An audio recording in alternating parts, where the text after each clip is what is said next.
இது என்னன்னு பார்க்குறீங்களா? இதுதான் ஹைப்ரிட் அத்திப்பழம். நாட்டு அத்தி மரம் வந்து இன்னொரு வீடியோ போட்டிருக்கேன்.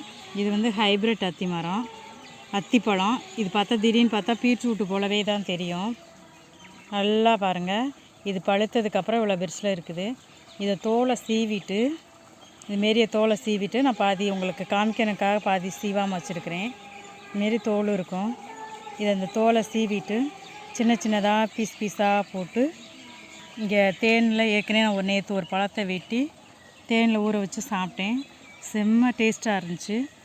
அதனால் இன்றைக்கும் இந்த பழத்தை வெட்டி தேனில் ஊற வச்சுட்டு நாளைக்கு சாப்பிட்லான்னு இருக்கிறேன். நீங்களும் தேனில் இதுமாரி தேனி கிடச்சிச்சின்னா, ஒரிஜினல் தேனி கிடச்சிச்சின்னா எடுத்து வெட்டி, ஒரிஜினல் பழம் கிடச்சின்னா தேனில் வெட்டி போட்டு ஃப்ரெஷ்ஷாக சாப்பிடுங்க. உங்களுக்கு ரத்த